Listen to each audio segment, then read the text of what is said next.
Good morning, church. I want to encourage you this morning, if you have your Bibles or your phones or tablets with a Bible app, if you would open up or turn over to Luke chapter 7. I want to read a story to you, and then I want to share some thoughts on that story, and hopefully we'll walk out of here with better vision of what it means to follow Jesus in the journey ahead of us. So Luke 7, verse 36. When one of the Pharisees invited Jesus to have dinner with him, he went to the Pharisee's house and reclined at the table. A woman in that town who lived a sinful life learned that Jesus was eating at the Pharisee's house. So she came there with an alabaster jar of perfume.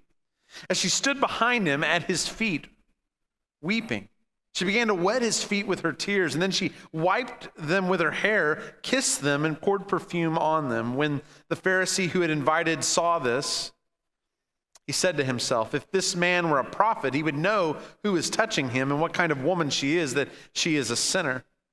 Jesus answered him, Simon, I have something to tell you. Tell me, teacher, he said. 2 people owed money to a certain money lender. One owed him 500 denarii and the other 50. Neither of them had the money to pay him back, so he forgave the debts of both. Now, which will he love more? Which of them will love him more? Simon replied, I suppose the one who had the bigger debt forgiven. You have judged correctly, Jesus said. Then he turned toward the woman and said to Simon, do you see this woman? I came into your house. You did not give me any water for my feet, but she wet my feet with her tears and wiped them with her hair. You did not give me a kiss, but this woman from the time I entered has not stopped kissing my feet. You did not put oil on my head, but she's poured perfume on my feet. Therefore, I tell you, her many sins have been forgiven, as her great love has shown. But whoever has been forgiven little loves little.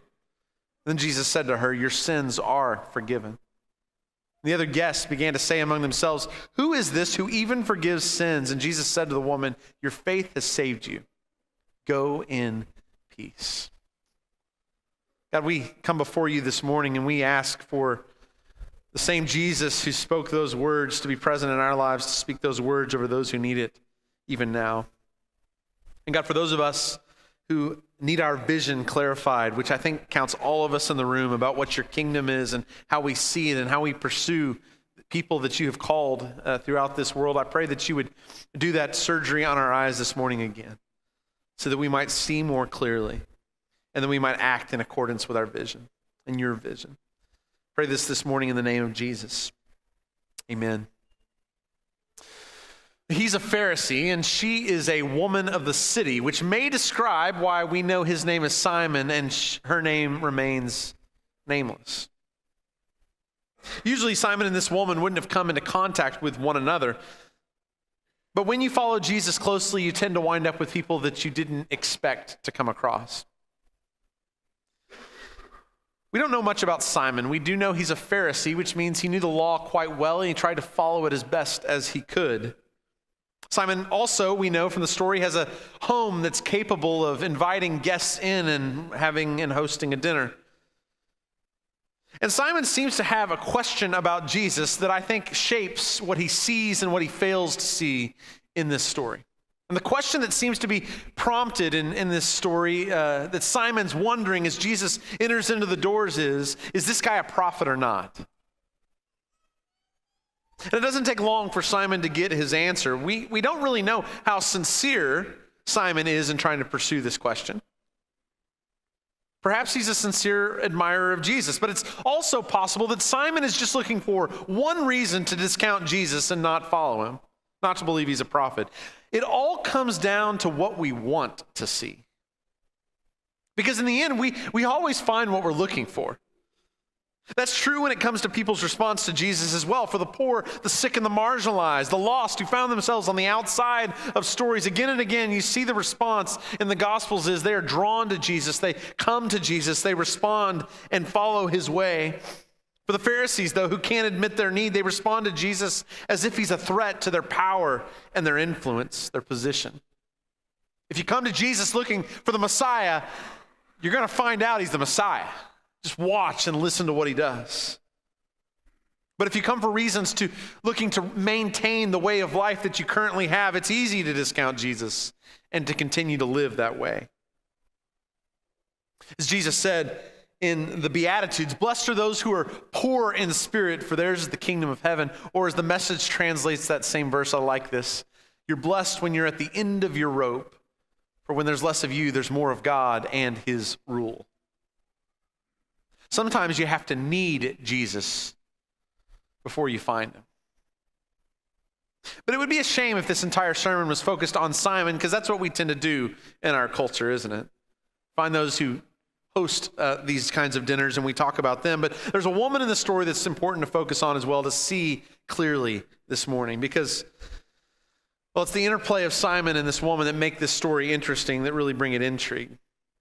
There's a lot in this story I would like to preach about this morning if I had the time. There's probably 4 or 5 different lessons that I'd love to bring to you. Maybe that's worth a whole sermon series at some point. But this morning I'll stick with one. But I want to just kind of tease those other thoughts for a moment. One of the ways that we see the importance of this story and what happens is when we look at hospitality codes in the ancient Middle East, which I'm sure all of you have studied up on, right?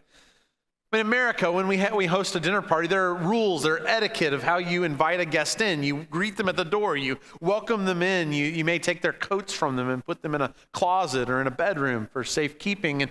And then you introduce them further into the house. You allow them and encourage them to sit perhaps on your couch. Maybe you ask them what they'd like to drink. That's the way we enter guests into our home today. But in Palestine, there's a different set of expectations. A host was supposed to greet the guests, to kiss them on the cheek when they enter. Servants would then be called in to wash their feet. After all, many of them are wearing sandals, and it's not as clean as what we'd expect coming into our house. They want clean houses too. And later on, there's a story about Jesus who does that act himself, right? He goes and he washes the feet of his disciples. We'll read that story in a few weeks. And on occasion, the guests would also be anointed with oil. And none of this happens when Jesus enters the door. The host has committed this huge social faux pas. It's clear that he's not honoring Jesus as he should. And you would think that he'd be embarrassed by that, but that's not exactly what happens as we read again in Luke 7. I want to read verses 44 again with that context in mind. Then he turned to the woman and said to Simon, "Do you see this woman? I came into your house. You did not give me any water for my feet, but she wet my feet with her tears and wiped them with her hair. You didn't give me a kiss, but this woman from the time I entered has not stopped kissing my feet. You did not put oil on my head, but she has poured perfume on my feet. Therefore, I tell you, her many sins have been forgiven, as her great love has shown. But whoever has been forgiven little loves little." This woman, this sinner who was known in the city, is offering the kind of hospitality that any host should have known to give. Apparently, she's been forgiven much, and out of her gratitude, she responds in this way. Apparently, she responds the way that any guest should be greeted, any host should offer. And then Luke includes the parable, right? Parable of the 2 debtors. There's these 2 debtors who owe a lot. There's a moneylender who's gracious, who forgives each debt, and the question, who forgives, who's more grateful in the scene? And Simon knows the answer. It's the one who's had more forgiven. There's another sermon about Simon in this story. It's obvious he's looking for a reason, I think, to dismiss Jesus. Just one reason, and he finds it early on. He says, look, if you were the prophet, you would know who this woman is, and you know you don't respond this way to these kinds of women. Simon's not embarrassed by his failure to show hospitality. Simon doesn't even actually see this woman as he should. He's looking for something wrong with Jesus, which causes him to miss certain things and to see other things. He finds what's wrong with Jesus. Luke 7:39, let me read this again. When the Pharisee who had invited him saw this, he said to himself, if this man were a prophet, he would know who's touching him and what kind of woman it is, that she is a sinner. Simon found exactly what he was looking for, a reason to dismiss Jesus. And all the while, as he's looking at Jesus for something that's wrong with him, he misses this woman who's there. So that's what caught my attention. That's what I want to spend the next bit of time in this message focused on, is the woman rather than Simon that we would tend to focus on. I chose this sermon because it convicted me, because I'm guilty, I believe. And the word I want to speak today is relevant for people who have been going to church all their lives and consider themselves religious people, but it's just as relevant to those of us who don't consider ourselves that way or want anyone to know we're here this morning. It's a word people who of all kinds need to hear. Remember, the good news according to Luke is that outsiders are included, and followers of Jesus who want to follow Jesus in 2019 need to hear the question that Jesus asks Simon in this scene. Once again, it's a sermon, this one, about who we choose to see and those we look over.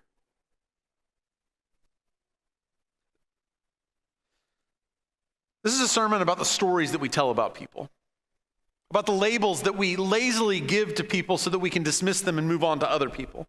If we want to reach the kind of people that Jesus tried to reach, we're going to need to dwell on Jesus' question in this passage. So I want you listening this morning. Have I kind of hyped up this message enough to get to it? Do I have your attention? The question I want to focus on comes in the first half of verse 44. It's the one that arrested me, that's caught my eye. Then he turned toward the woman and said to Simon, "Do you see this woman?" That's the question I want us to dwell on. Do you see this woman? Do you really see this woman? I need you to set your attention on this question. I want your attention to dwell on that question this morning. Look deeper at the story. Because you realize we're being trained on a constant basis to make snap judgments, to make these decisions right off the bat about who people are and what category we can put them in and what label we can place on them, so we don't have to think with nuance or any deeper about what their story is and what's behind it. This is why we scroll through Facebook, right? Instagram. I mean, we're taught to make decisions about what ought to catch our attention a little longer than other things that we can pass by. But this passage demands more attention than that. We're not looking long or deep enough. Our brains are trained to make quick judgments so that we can place labels. Our brains are not trained to look closely. They're not trained for nuance. They're not trained for curiosity. Our brains are designed to make these snap judgments. And once we make those split-second judgments, our brains are designed to reach and grab for any data that confirms the label that we put off the bat.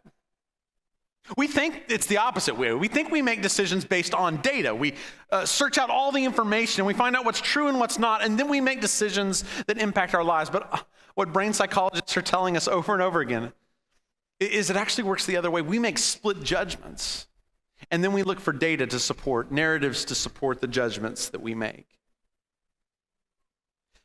So Simon notices this woman long enough to make a judgment, not about her, but actually about Jesus. She's simply the sinful woman from town. To Simon, she's a label.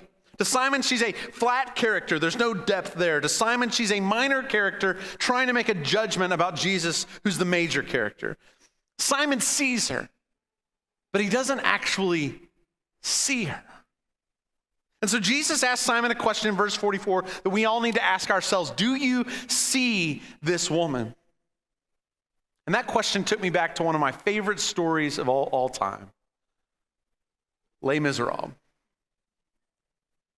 If you know the story, or maybe you've seen the musical, you know a little bit about it, the background, but I want to give you that background before I read a section out of this, because it's the scene I have in my mind as I see this dinner table conversation with the woman.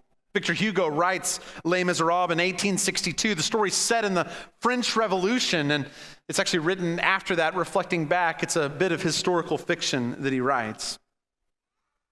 And it most prominently is about the story of an ex-convict named Jean Valjean and his experience of redemption. One of the characters, though early in the story, a minor character you might say, is a woman named Fantine. Fantine's a young woman who falls in love with a guy and in a summer fling ends up getting impregnated by him. And as soon as the guy finds out, he abandons her. She has to figure out a way to gather enough resources to care for her and her child, her daughter Cosette.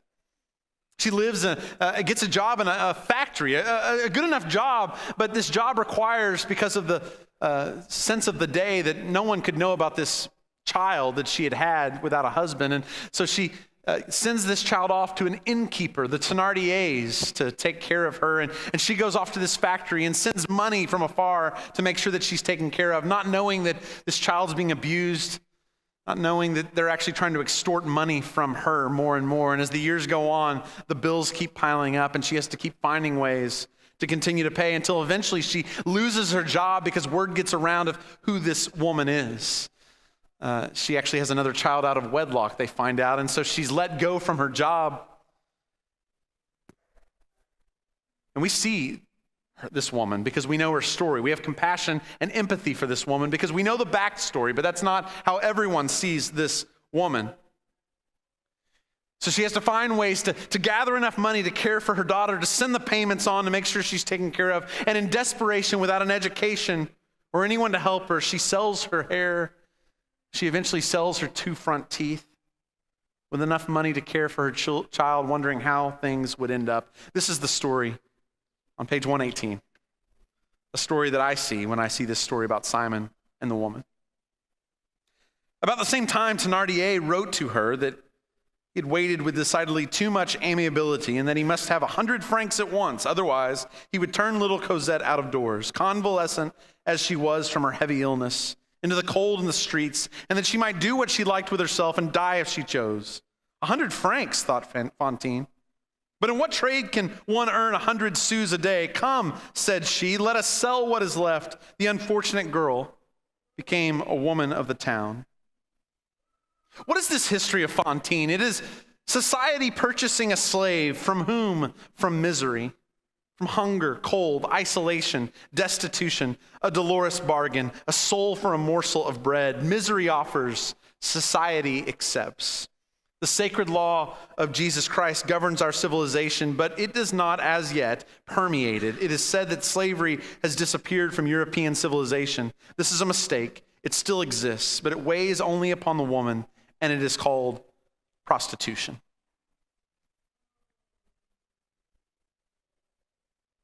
Friday, several of y'all received breaking news stories on your phone about an NFL owner who'd been caught for soliciting prostitution at the day spa in Jupiter, Florida. Come to find out as the story goes on that evidence indicates that Chinese women had been recruited and transported to the United States under the false promise of securing legitimate jobs, only to be held captive at spas and coerced to transact for commercial sex. Male clients at Orchids of Day could purchase a female body at the rate of $59 for 30 minutes or $79 for an hour. Sex trafficking generates annual profits of nearly $100 billion. We've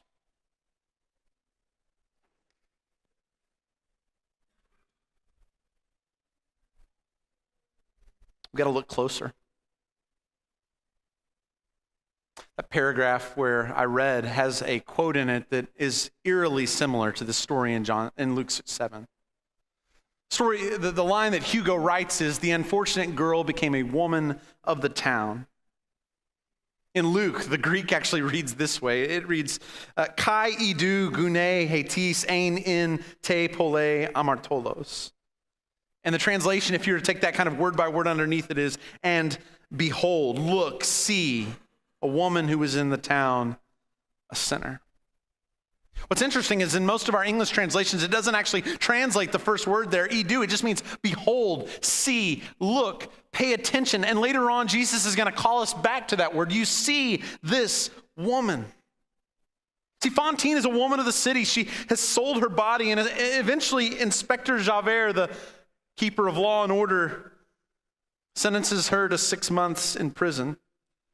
The inspector sees her at her worst.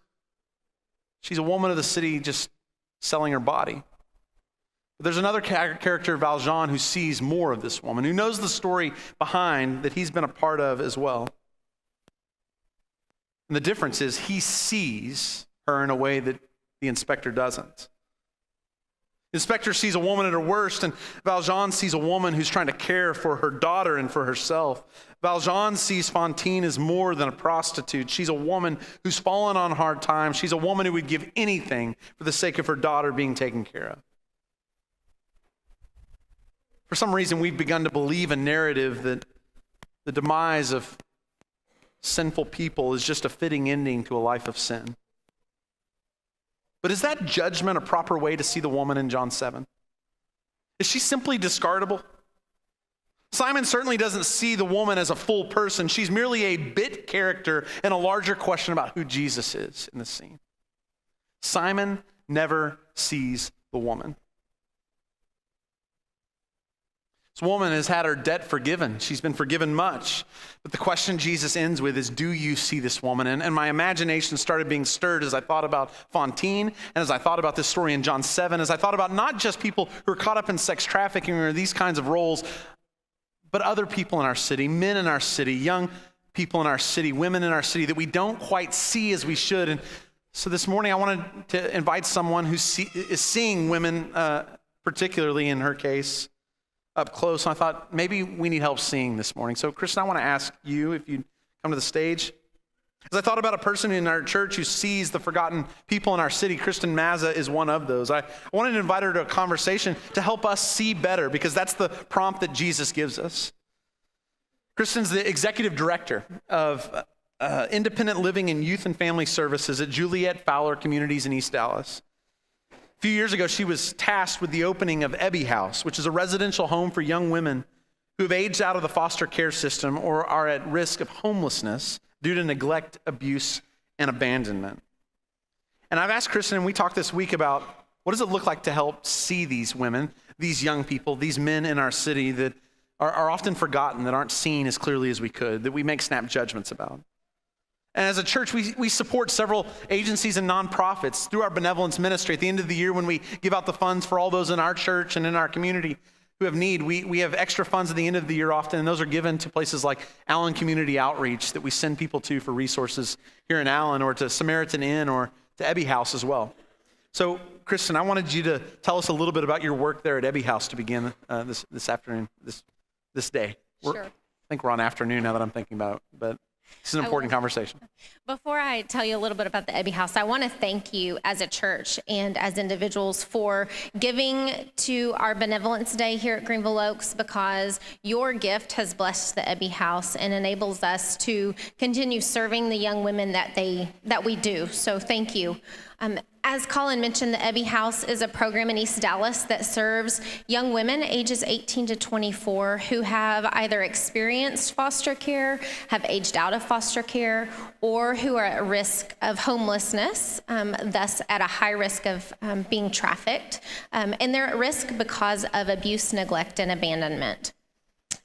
These girls can live with us for up to 2 years, and while they live with us, they receive job training, educational support, spiritual support, life skills training. They receive medical care, they receive mental health care, and all through that time we're working with them in forming connections and relationships with healthy individuals who will see them beyond the Ebby House. I was blown away. A couple weeks ago, we got the chance as a staff to go to Ebby House and to see the work done there. And it's grown from all these empty rooms waiting on young girls to come to now, on an average, about 10 of those young girls that are living in that house, young women that are learning life skills and all these things. So I'm appreciative of the way you guys are doing this. In church, this is a great ministry. If you want to get involved in some way, looking for a place to volunteer, would love for you to come up afterwards and talk to Kristen and find out more ways that we can support this ministry. But over the past 5 years or so, working with these girls at the Ebby House, how has your work changed the way that you see everything around you? One of the ways I've been changed, or the way I view my world, is that I tend to see people in terms of their stories. I'm reminded that everyone has a story. We all bring a different story to the table, and our past experiences, our past trauma dictates how we behave and the decisions that we make today. And when I can remember that everyone has a story, I see with more compassion, I see empathetically, and I see so much more potential. So I'm thinking back over the last 10 and 15 years, a lot has changed for you. You've lived in Dallas that amount of time and longer, but what are some of the presumptions that you had that have really changed as a result of the last 15 years and just the work and the girls you spent time with? I probably had some of the same presumptions that many of you have in regarding homelessness, whether it's homeless youth or homeless adults. I probably assumed that there was a high rate of addiction. I knew that we had a lot of veterans who were homeless. I assumed that if they just went and got a job, then that would solve all the problems. I assumed that if they just went and checked into a shelter, they could get a bed. And if they'd gotten one of those jobs, then they would have housing that they could afford. I didn't realize the complexity of the systems that we as society have put in place. I didn't know the incongruencies. I didn't know that homelessness can be criminalized. I didn't know that finding affordable housing is almost impossible in our city. I didn't realize that obtaining a bed in a shelter is extremely hard. And then if you get a bed in the shelter, how dangerous it is, especially for women of any ages. I didn't know that I didn't know what human trafficking looked like, and I didn't know that 60% of victims have experience with foster care. I had no idea that a teenager or a young adult or child for that matter who had been removed from their parents or their home because they were being harmed would want nothing more than to receive the love and connection from those people who had done them harm. Wow. There's no way I could have fully comprehended.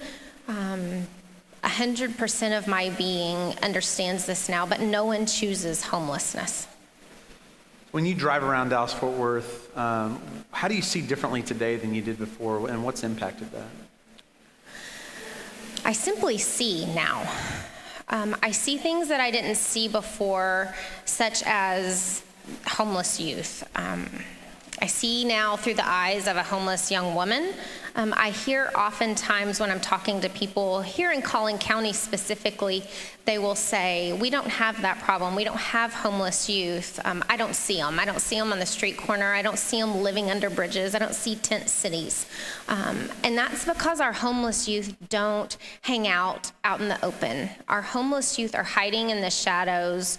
They're trying to avoid being seen for their safety. Our homeless youth throughout the DFW are what we call sofa surfing. They're sleeping couch to couch to couch. They're sleeping in cars. They're sleeping in a motel room. They find ways to ride dart all night long because they're safe and sheltered there. I know one girl who told me that oftentimes they'll go to emergency rooms because the emergency rooms are open all night and it's fairly safe, it's shelter, it's warm, they're protected. So that's what I see. I find myself when I'm out and about, I look for those places that they might be. I look for sheltered and safe places. I pay attention to the city park bathrooms that are open year-round or open 24/7. I pay attention to the places that have air conditioning and heat because I know that that may be shelter for somebody. So it's kind of the things that I'm aware of and I pay attention to. I look for transportation accessibility. I look for parking lots where a car could be parked and go unnoticed. I really find myself seeing the community through the eyes of what if I was homeless. So I imagine these girls have made a huge impact on the way you see that. What in particular has shaped that vision of seeing things differently than what you did?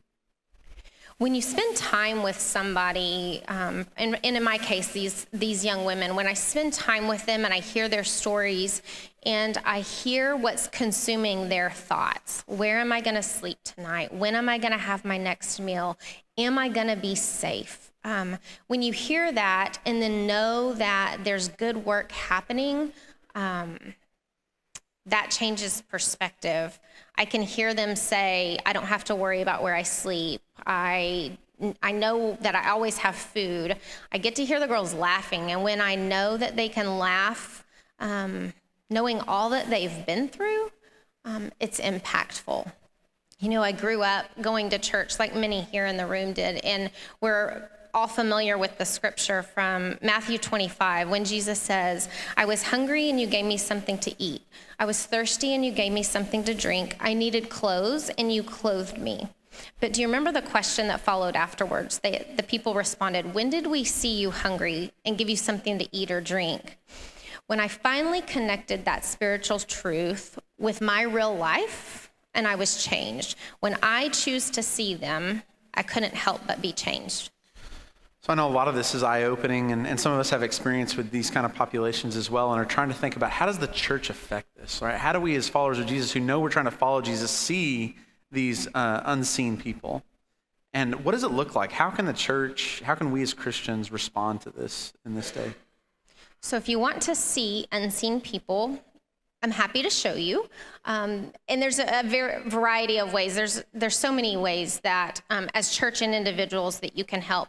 I will always say that continued financial support, whether it's the Ebby House or another organization that's doing this work can't be done without financial support. So I always want to point that out to anyone that I can. There's always a need for foster parents. There's a variety of organizations here in Collin County that are always recruiting foster parents. So I would encourage you, if that's on your heart, to pursue that. I had a couple people mention that maybe they're not quite ready to sign up to be foster parents, but there is a need for what's called respite foster parenting as well. And that kind of provides relief to current foster parents. Matt and I, my husband and I, are actually going through the process right now of completing the process to become respite foster parents. So if that interests you, I'm happy to tell you a little bit more about that process. There's always room for more volunteers at the Ebby House or Juliet Fowler or other organizations. Everything from administrative opportunities to mentoring to coaching to teaching life skills to helping with transportation. Sometimes we have a resident that needs a ride to the doctor or needs a ride to school, and there's only a few of us and there's a lot of needs. So if I can help in that way, please feel free to come see me. The other thing I would ask you to do is to just be willing to see, to just be willing to go in with open eyes and see her. Grateful for the ways that you've helped me see that, and our staff see that recently at Ebby House, and thank you for what you brought today for us. Would you give Kristen a hand?